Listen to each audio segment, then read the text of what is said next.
El libro de Josué narra la entrada de los israelitas a la tierra de Canaán, bajo la dirección del sucesor de Moisés, Josué.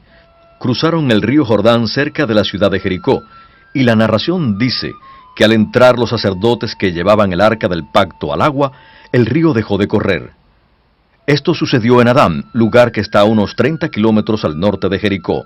Josué ordenó que un hombre de cada tribu tomara una piedra del río, y esas piedras se colocaron de tal manera que formaran un lugar santo, un lugar de adoración y conmemoración. Erigir piedras era parte del lenguaje simbólico religioso del antiguo Cercano Oriente. Algunas veces, las piedras erigidas, que en hebreo se llamaban masebot, representaban a los adoradores y otras veces representaban a las divinidades. Siempre señalaban un lugar santo, un santuario. Si bien la narración de Josué no usa el término masebot, es probable que las piedras israelitas hayan sido de este tipo. Los israelitas erigieron las piedras en un lugar llamado Gilgal, a la altura de donde cruzaron el río. Acamparon en Gilgal algún tiempo y luego prepararon una campaña militar para conquistar a Canaán. Gilgal debió estar cerca de Jericó, en algún lugar al norte del Mar Muerto, llamado a veces Arabad, que es la ubicación exacta que conocemos hoy.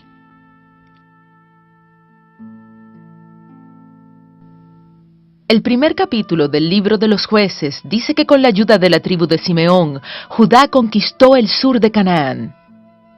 La tribu de Efraín, que representaba la casa de José, conquistó el terreno montañoso central al norte de Jerusalén. Otras tribus israelitas, como Manasés, Aser y Neftalí, conquistaron la región al norte de la llanura de Jezreel.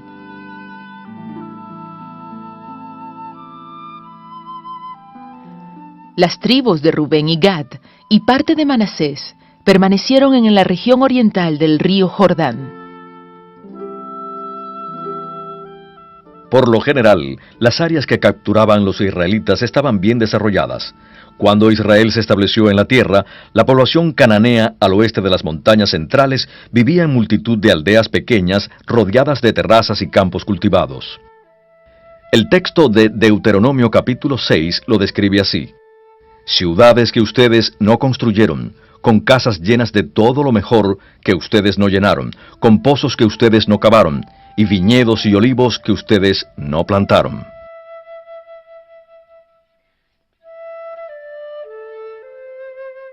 En la tierra de Canaán había mayormente cerros, entre los cuales había solo valles pequeños. Por lo tanto, había pocas planicies para el cultivo. El terreno cultivable podía incrementarse haciendo terrazas en las laderas de los cerros. Estas terrazas horizontales captaban el agua de lluvia que de otro modo se escurriría. Se prestaban particularmente para el cultivo de olivos, aunque también podían usarse para pequeñas cantidades de granos y otros cultivos. Para crear las terrazas había que levantar diques y rellenar el terreno con varias capas de tierra que absorbieran el agua. Este proceso exigía bastante mano de obra, pues para preparar 1000 metros cuadrados de terraza, toda una familia tenía que trabajar un año entero. Las terrazas siempre han sido características de las laderas occidentales de Israel, pues allí la lluvia favorecía la agricultura. Además de las muchas pequeñas aldeas cananeas, había también algunos poblados más grandes que solían considerarse ciudades o ciudades-estado. Estos términos pueden dar una idea equivocada para el lector actual de la Biblia, pues hasta los poblados más grandes rara vez pasaban de unos cuantos miles de habitantes. A diferencia de una aldea, que era una agrupación abierta de hogares, una ciudad tenía lo mismo viviendas que edificios públicos y estaba protegida por un muro que la rodeaba. Todos los habitantes de la aldea eran agricultores, mientras que en una ciudad había artesanos, comerciantes y oficiales, y en la cima de la jerarquía social de la ciudad había un gobernante, generalmente llamado el rey. Las ciudades eran de diferentes dimensiones, aunque el tamaño promedio era de unas 20 hectáreas, equivalente a un cuadrado de medio kilómetro por cada lado. En la antigüedad, Canaán nunca fue una nación unificada. Más bien, había múltiples ciudades-estado pequeñas. En el Antiguo Testamento se mencionan muchas de estas ciudades-estado cananeas, entre ellas Azor, Siquem, Geser, Megido, Laquis, Gaza, Ascalón, Lais, posteriormente llamada Dan, y Jebús, después llamada Jerusalén. Muchas de las ciudades-estado cananeas se encontraban a lo largo del camino del mar o Vía Maris, que unía a Egipto con Siria. La más grande e importante de estas ciudades-estado cananeas era Azor, que controlaba la parte norte de la Vía Maris por el camino del mar en Galilea. Incluso el rey de Azor se atrevía a llamarse rey en su correspondencia con el gran rey, el faraón de Egipto. Los demás reyes se llamaban a sí mismos perros. El rey de Azor y un gran ejército enfrentó a los israelitas al mando de Josué, quien lo venció junto a otros reyes, y Azor fue completamente destruida e incendiada. Para facilitar la defensa de las ciudades en la cima de un cerro, o al menos en un terreno elevado, se construía un muro que rodeaba las ciudades. Y para entrar en ellas había que pasar por una puerta. Si bien el diseño de estas puertas varió con el paso del tiempo, su propósito fue siempre el de dificultar el acceso a los posibles atacantes. Un modo de hacerlo era que la puerta fuera un paso complejo y mucho más grueso que el muro, y además diseñado de tal modo que los soldados atacantes tuvieran que pasar por una abertura relativamente estrecha que los expusiera a ser atacados desde arriba.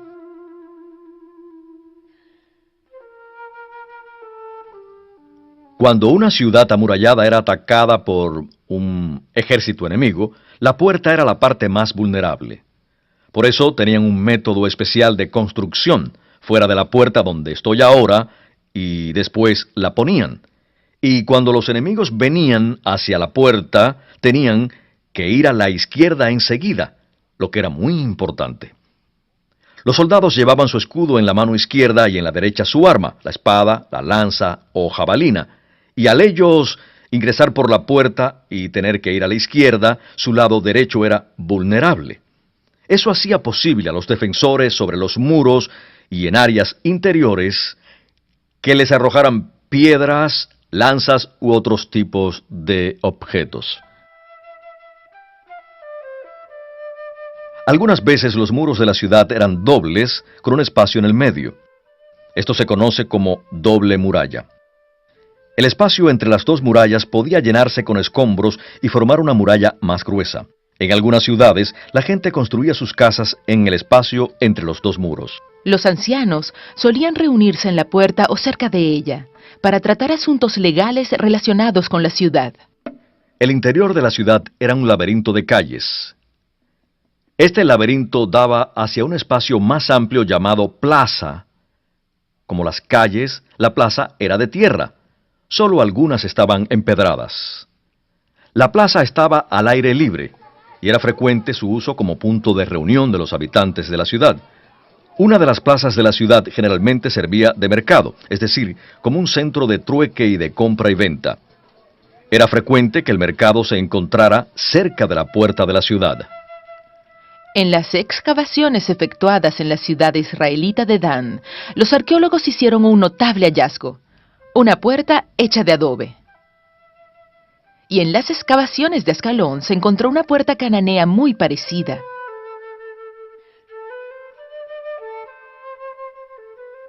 La ciudad de Dan y esta puerta datan de la época de los cananeos, es decir, unos 600 años antes de la llegada de los israelitas. Esta ciudad cananea se llamó inicialmente Lais. A la tribu de Dan se le asignó originalmente un territorio pequeño en la costa, pero fue expulsada de esa zona y tuvieron que migrar hacia el norte, donde conquistaron Lais y le pusieron el nombre de Dan. El primer rey del reino de Israel, Jeroboam I, construyó altares aquí en Dan, en el norte, y en Betel, en el sur. En otros lugares del país también construyó lugares de adoración llamados Bamós en hebreo, cuyo singular es Bamá. Los Bamot, construidos por Jeroboam, los condenaron los escritores bíblicos. El que ha sido excavado aquí en Dan es bastante grande, mide 19 metros de largo por 8 de ancho. Si bien la palabra Bamá se traduce con frecuencia como lugar alto, podemos observar que no siempre el Bamá se ubicaba en la cima de un cerro. En las afueras de la puerta norte de Dan, los arqueólogos encontraron una pequeña plataforma con una base en cada esquina. Posiblemente las bases servían para colocar un toldo que diera sombra a quienes se sentaban debajo.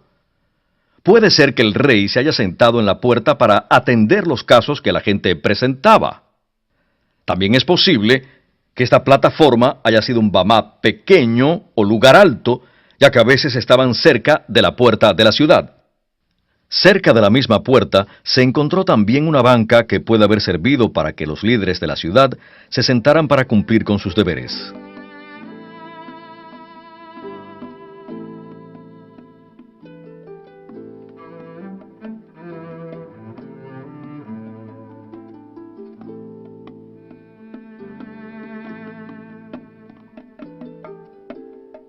Según las edificaciones iban siendo destruidas o caían en desuso, nuevas edificaciones se levantaban sobre los escombros. Con el paso del tiempo, este proceso daba como resultado la formación de un cerro artificial, al que se conoce como tel. El tel estaba rodeado de muros y terraplenes.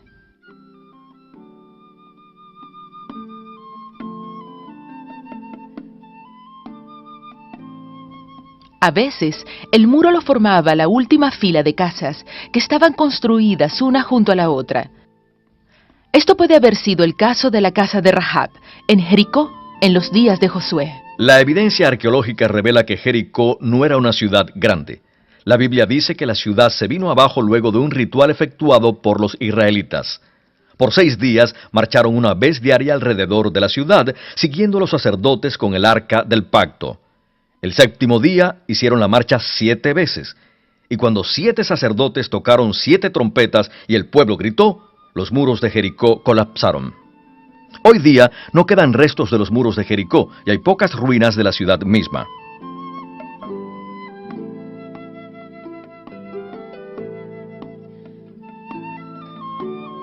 En Josué capítulo 18:1 leemos que toda la congregación de los hijos de Israel se reunió en Silo y erigieron allí el tabernáculo de reunión. Cuando los israelitas llegaron a la tierra de Canaán, trajeron con ellos el tabernáculo y el arca de la alianza, de la cual se ocuparon por 40 años. El tabernáculo y el arca se instalaron aquí en Silo, en el centro del país.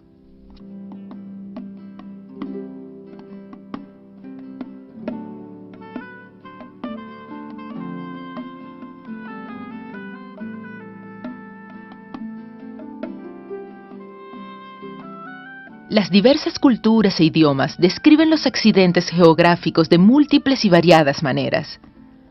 Será de provecho conocer la apariencia de diversos accidentes geográficos en la tierra habitada por los israelitas. La palabra hebrea har con frecuencia se traduce como monte, pero los autores bíblicos la usaban con un sentido más amplio. El monte Hermón en el norte y el monte Sinaí en el sur son bastante elevados y hasta llegan a cubrirse de nieve. En contraste, el monte Gerizim y el monte Ebal, que están cerca de Siquem, o el monte Tabor en Galilea, no son muy elevados. Y la altura del monte Sión en Jerusalén, donde se construyó el templo, era menor que gran parte del terreno aledaño.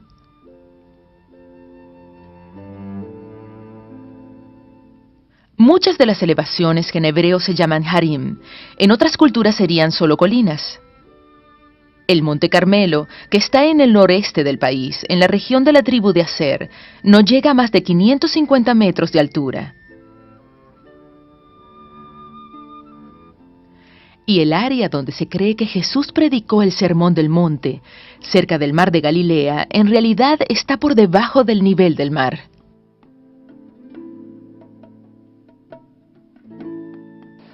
Hay varias palabras hebreas para referirse a una corriente de agua permanente. La palabra Yeor se usa para el río Nilo en Egipto. La palabra más frecuente es Nahar y se refiere a una corriente permanente, aunque no dice nada en cuanto a su tamaño real. El ancho del río Jordán, por ejemplo, nunca pasa de unos cuantos metros, y su profundidad no llega a más de 2 o 3 metros. Sin embargo, es el río más grande en Israel. Más aún, es uno de los pocos ríos que corren durante todo el año. Por el contrario, hay muchos lugares por donde el agua corre solo cuando llueve. En el país hay centenares de estos vados o wadis, que en hebreo se llaman Nahal.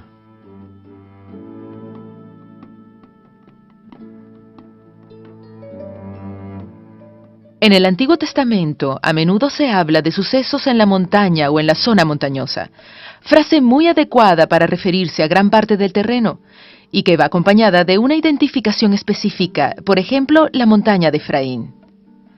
Casi siempre, esta frase alude a la cadena montañosa que va de norte a sur. El valle más largo del país es el valle de Jezreel. Se encuentra entre los montes de Galilea al norte y los montes de Gilboa al sureste.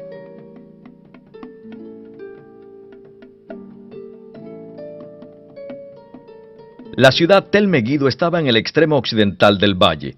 Era una de las ciudades-estado cananeas mejor protegidas, pero los israelitas la conquistaron y después el rey Salomón la fortificó.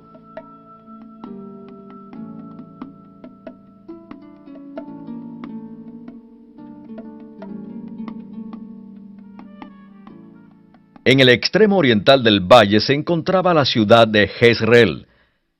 Esta ciudad jugó un papel importante en la historia de los reyes de Israel, pues controlaba un importante paso en la vía Maris, la cual unía Egipto con Siria y Mesopotamia.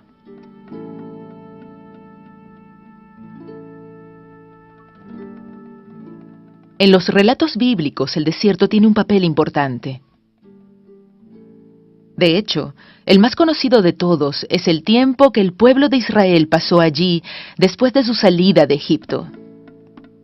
Pero el desierto aparece también en muchos otros acontecimientos bíblicos. Para los profetas, el desierto era un símbolo muy importante. En las tierras bíblicas, el desierto no es por lo general un amplio espacio abierto y arenoso. En realidad, el desierto tiene múltiples rostros. Por ejemplo, el desierto de Sinaí se caracteriza por tener montes y valles. El monte más elevado, hoy conocido como Monte Catalina, alcanza una altura de 2.600 metros. Está bien llamar desierto a esta zona debido a la poca precipitación, que no llega a los 100 milímetros anuales. Debido a tan poca precipitación, hay poca vegetación en el desierto.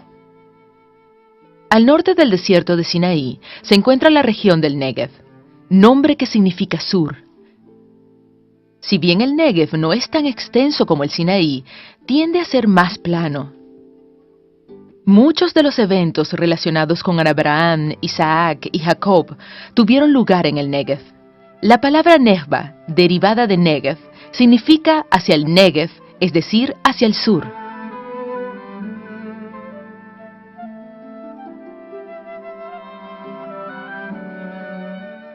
Al avanzar hacia el norte, encontramos que la precipitación va en aumento.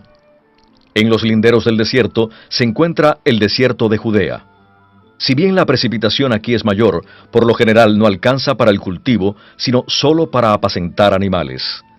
Al oriente de este desierto se halla el Mar Muerto, y al poniente se halla la cadena central, que es donde se encuentran la ciudad de Jerusalén y Belén, pueblo natal de David. El Mar Muerto es el punto más bajo de la Tierra. Sus aguas contienen casi 10 veces más sal que las aguas del océano. En las Escrituras se conoce como Mar Salado o Mar del Arabá. Las aguas que recibe provienen del río Jordán y de algunos arroyos que nacen en manantiales. Allí donde nacen estos arroyos se forman oasis. Uno de ellos se llama Engadi. En esta área se refugió David cuando huía del rey Saúl. El desierto de Judea se caracteriza por tener muchos arroyos, que se forman por las lluvias que al correr los hacen más profundos y estrechos. Y son difíciles de atravesar, como pueden ver. David huyó al desierto de Judea cuando el rey Saúl quiso matarlo. Y leemos que en cierta ocasión, David y Saúl conversaban como si estuvieran cerca uno del otro. Esto nos suena raro si pensamos que Saúl y sus hombres querían capturar a David y matarlo. David y Saúl pudieron conversar sin tener que levantar la voz, aunque los hombres de Saúl habrían demorado para llegar al lugar donde estaba David. Si bien el desierto es un lugar árido e inhóspito, en las Escrituras aparece varias veces en contextos positivos. En el caso de David, el desierto es con frecuencia un refugio del peligro. Cuando Agar huye de Sara, es en el desierto donde Dios suple sus necesidades de manera sobrenatural. El tema del cuidado divino se repite cuando Israel está en Sinaí, cuando Elías huye de Jezabel y en muchos otros casos. Las Escrituras presentan al desierto como el lugar donde más que en ninguna otra parte Dios habla al hombre.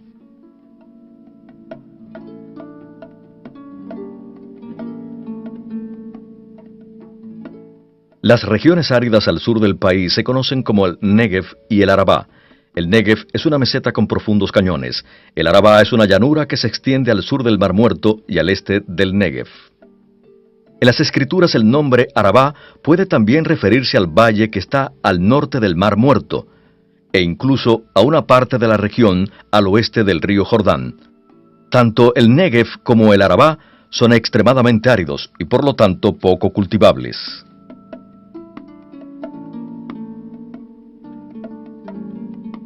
Los israelitas llegaron a Canaán a fines de lo que se conoce como la Edad de Bronce. Las eras arqueológicas reciben su nombre según los materiales que usaba la gente para fabricar armas y herramientas. Durante la Edad de Bronce, las armas y las herramientas eran de este metal, que es una aleación de cobre y estaño. Hacia principios del 1200 a.C., la gente comenzó a producir herramientas de hierro, el cual es más duro que el bronce. Fue así como empezó la Edad de Hierro. Los primeros en introducir en Canaán la tecnología del hierro fueron los filisteos. Los filisteos eran uno de varios pueblos no semitas conocidos como pueblos del mar. Ellos invadieron la tierra de Canaán por el año 1200 a.C., al mismo tiempo que los israelitas entraban por el oriente. Los filisteos se organizaron en una liga de 5 ciudades-estado que eran Gaza, Asdod, Ascalón, Gad y Ecrón. Con el tiempo expandieron su territorio y fueron penetrando más en la tierra de Canaán, entrando en conflicto con las tribus de Israel, sobre todo las de Dan y Judá. Entre los años 1200 y 1000 a.C., que es el período de los jueces bíblicos, los filisteos llegaron a controlar la llanura costera desde Gaza hasta un pequeño arroyo al norte que las Escrituras llaman Mejarcom. Mientras los israelitas no conocieron la técnica del hierro, su uso estuvo controlado por los filisteos. El uso del hierro en las herramientas agrícolas incrementó la eficiencia en la agricultura y facilitó el trabajo. En la preparación de la tierra para sembrar, los agricultores usaban un arado de madera con una punta. Esta punta también era de madera, pero cubierta de hierro para romper la tierra con mayor facilidad. Otra herramienta de hierro era el azadón, que se usaba para abrir la tierra, aunque también servía como hacha para cortar leña. La podadera se usaba para cortar las ramas demasiado altas. Para cortar el grano en tiempo de cosecha, los agricultores usaban una hoz con hoja de hierro. Estas herramientas y su uso simbolizaban tiempos de paz. Los profetas recurrían a este simbolismo y al hecho de que algunas herramientas parecían armas, para referirse a tiempos de paz cuando las armas serían convertidas en implementos agrícolas. Por el contrario, cuando el profeta Joel convoca al pueblo a la guerra, usa la imagen opuesta de convertir las herramientas en armas.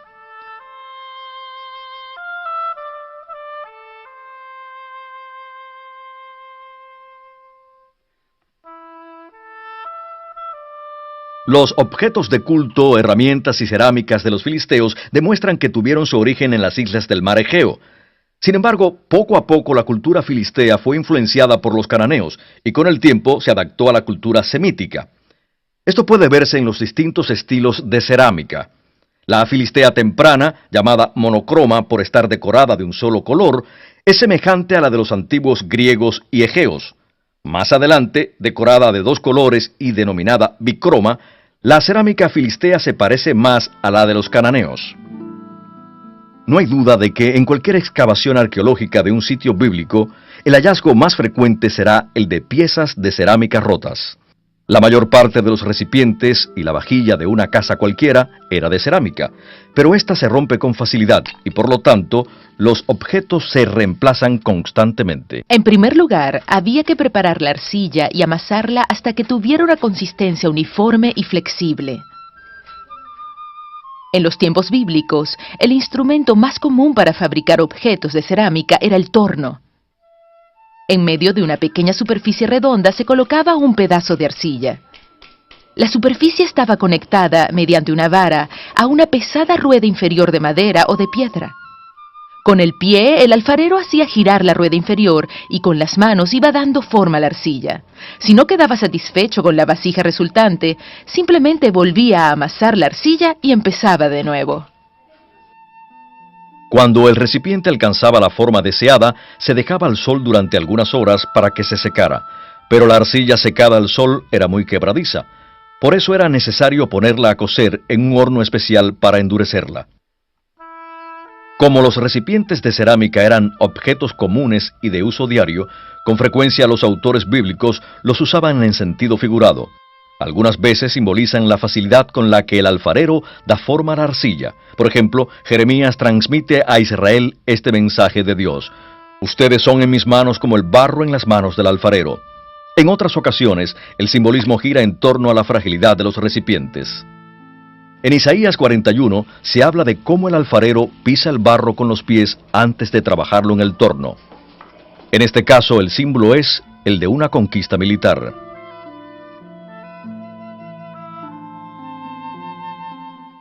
Además, la religión de los filisteos fue asimilándose a la religión de los cananeos. Las deidades filisteas que se mencionan en la Biblia, por ejemplo, Dagón, Astarot y Belzebú, tienen nombres que se usaban en las religiones cananeas. En la ciudad filistea más septentrional, en un sitio que ahora lleva el nombre de Tel Casilé, se ha excavado un templo filisteo. Los templos filisteos estaban construidos de tal manera que el techo que cubría el salón central se apoyaba sobre dos grandes columnas de madera. En Tel Casilé pueden observarse las bases de piedra para dichas columnas.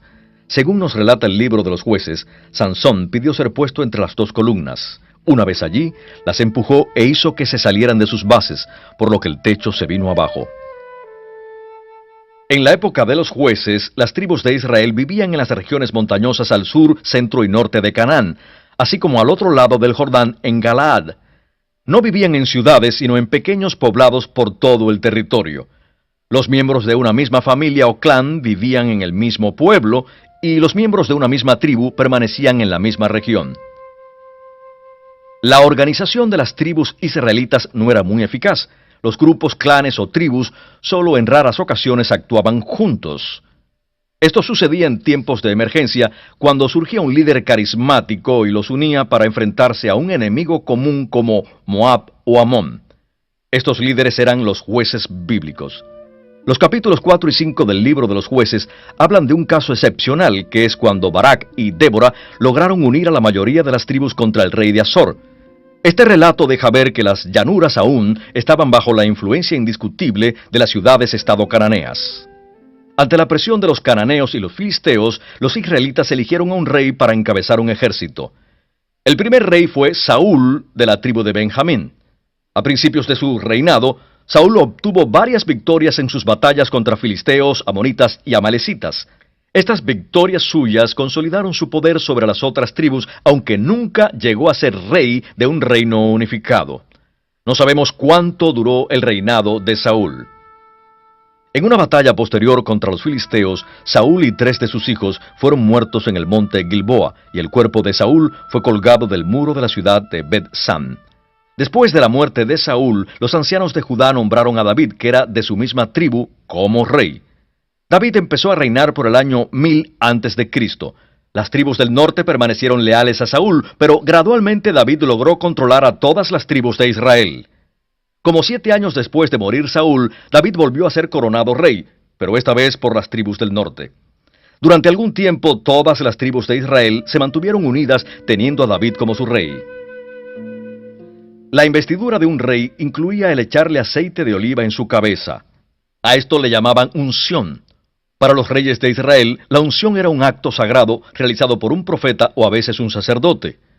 Por lo general, el aceite se derramaba del cuerno de un animal. Tal vez por eso, el cuerno es símbolo de poder y autoridad en la Biblia. David logró quebrantar el poder de los filisteos. Su campaña militar más importante fue la conquista de Jerusalén, ciudad de los jebuseos. La ciudad que conquistó era pequeña y estaba ubicada en una colina hacia el sur de otra colina llamada Sión. Aunque Jerusalén no contaba con recursos naturales y ni siquiera tenía una buena fuente de agua, aún así, David la eligió como su capital. La elección fue sabia, porque la ciudad estaba en un territorio neutral que no pertenecía a ninguna de las tribus. Como se encontraba en el centro de la zona ocupada por las tribus, su posición fue fundamental y estratégica en el proceso formativo de una nación. David convirtió a Jerusalén en el centro administrativo, militar y de culto de Israel. Durante su reinado, agregó a su reino grandes extensiones de tierra, asumió el control del valle de Jezreel y puso bajo su dominio a Galilea y a gran parte de la región de Transjordania. Sometió a los amonitas y moabitas que ocupaban las mesetas de Transjordania y les impuso pagar tributo. El libro de Crónicas narra el sitio de Rabá, ciudad capital de Amón, la cual fue tomada por Joab, general de David. Además, David extendió su reino hacia el sur, por lo que entró en conflicto con los edomitas en el Negev. Pero los derrotó y estableció cuarteles militares en su tierra. En un tiempo relativamente corto, David logró establecer un pequeño imperio que no duró mucho tiempo. Su hijo Salomón no efectuó ningún otro avance militar, ni conquistó más tierra. Más bien, sacó provecho de avances diplomáticos y del comercio. Salomón además ganó fama de hombre sabio y culto. Su programa de construcción fue grande. Recibió ayuda de su aliado y socio comercial Hiram, que fue rey de la ciudad fenicia de Tiro. Por más de 20 años, Salomón envió a Hiram trigo y aceite de oliva de Israel, a cambio de madera del Líbano y de asesoría en construcción. De hecho, todos los arquitectos y artesanos que diseñaron y construyeron las edificaciones en Jerusalén eran fenicios.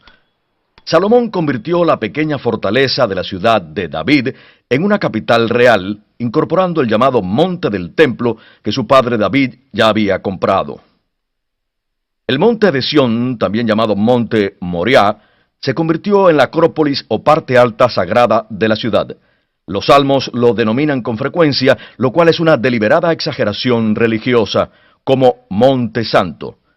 Los profetas a veces lo llaman como el Monte del Señor. El templo y el palacio real están ubicados en una plataforma elevada en este monte. Con la creación de esta estructura, también el rey quedaba simbólicamente por encima de sus súbditos. Las casas de los habitantes de Jerusalén estaban en niveles mucho más bajos. Salomón extendió el área de la capital, que era de 5 hectáreas, hasta 12. La población total de la ciudad se calcula de unas 1.500 personas durante el reinado de Salomón. Después de la muerte de Salomón, el imperio se dividió en 2 reinos y llegó a su fin. El reino del sur, que se conoce como Judá, siguió bajo el gobierno de los descendientes de David. El reino del norte era más grande, y algunas veces es llamado Israel y otras veces Jacob o Efraín. Su primer rey fue Jeroboam, quien se rebeló contra la dinastía davídica. Jeroboam I construyó en su reino 2 enormes altares al aire libre, uno en Betel en el sur y uno en Dan en el norte. En ambos lugares erigió la estatua de un becerro de oro. El toro era uno de los principales símbolos del Baal. Baal era el dios de las tormentas y el dios de la lluvia y la fertilidad, uno de los principales dioses de los cananeos. Ellos creían que en la batalla que cada año se repetía, al llegar la primavera, el poder de Baal hacía posible la derrota de Mod, el dios de la muerte. La Biblia menciona con frecuencia a la diosa Aserá, que era una diosa de la fertilidad y que posiblemente era la compañera de Baal.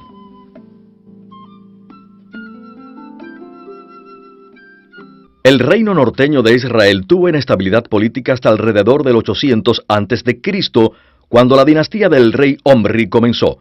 Este rey fundó una nueva capital en un cerro de ubicación estratégica, como ven detrás de mí, que le compró un hombre llamado Semer. La ciudad se llamó Shomron, o Samaria, posiblemente en alusión al nombre de su dueño original. Samaria fue una ciudad bella y acaudalada, y la capital del poderoso reino de Israel.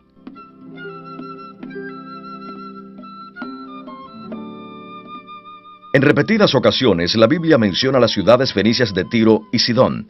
Fenicia es el nombre griego de la costa norte de Canaán, y su nombre significa rojo oscuro debido al tinte obtenido de un caracol marino. Este tinte se convirtió en un conocido producto fenicio de exportación. Fenicia estaba constituida por varias ciudades-estado. De estas, la más importante era Tiro, ubicada en una isla cercana a la costa norte de Canaán. Normalmente, Tiro dominaba a otras ciudades fenicias como Sidón y Biblos. En el milenio anterior a Jesucristo, Tiro era el puerto más grande del mundo. Tenía dos instalaciones portuarias, el puerto egipcio y el puerto fenicio. Como ciudad, Tiro era un crisol de culturas y un centro de la civilización, conocida además por su lujo y su liberal estilo de vida. La famosa madera de los cedros del Líbano era transportada desde aquí hacia Egipto y el oeste. Los buzos aún encuentran pequeñas estatuas de soldados fenicios, mujeres egipcias, en el mar.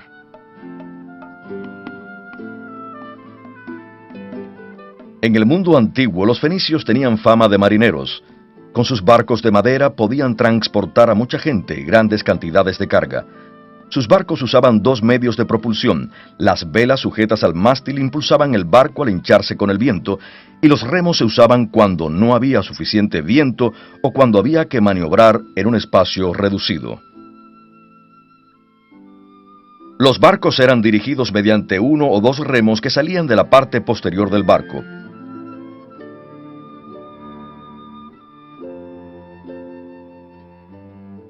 Cuando el barco se hallaba en el puerto o cuando se detenía frente a la costa, se mantenía en su lugar mediante un ancla atada a una soga. Había anclas de hierro, pero lo más frecuente era usar una piedra grande con un hueco en el medio. Biblos era la más antigua de las ciudades fenicias. Estaba en una isla y rodeada de muros. Aquí inventaron el alfabeto los fenicios y debido a sus muchos contactos comerciales, lo llevaron a todo el mundo mediterráneo. En el sarcófago del rey Hiram de Biblos se encuentra el ejemplo más antiguo de la escritura alfabética fenicia y data del año 1000 a.C.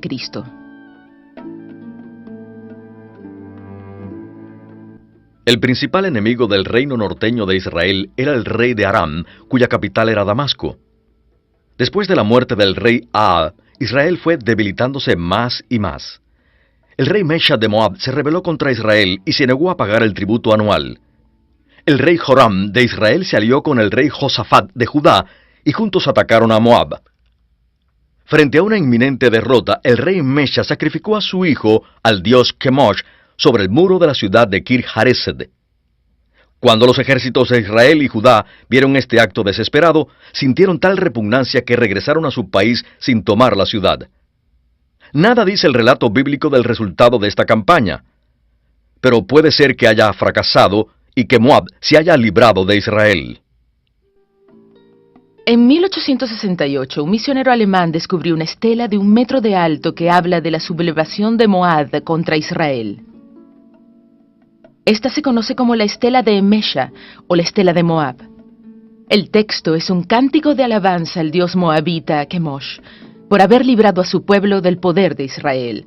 También relata las victorias para recuperar de manos de los israelitas ciudades que antes fueron moabitas. No se menciona el sacrificio humano del príncipe. Parte del texto dice así: Y Kemosh me dijo, ve y quítale Nebo a Israel. Así que fui de noche y luché desde el amanecer hasta el mediodía y la tomé, y maté a todos, 7,000 hombres, niños, mujeres, niñas y siervas, porque yo se los había dedicado a Ashtar Kemosh.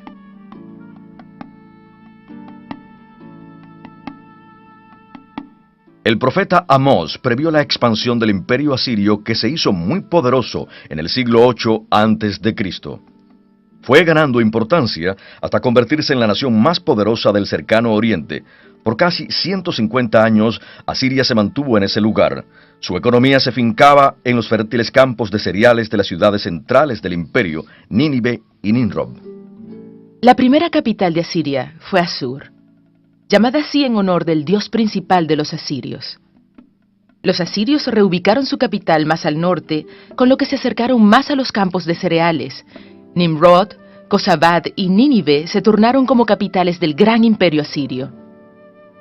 Nínive era una ciudad extremadamente grande. El libro de Jonás nos dice que eran necesarios 3 días para cruzar la ciudad.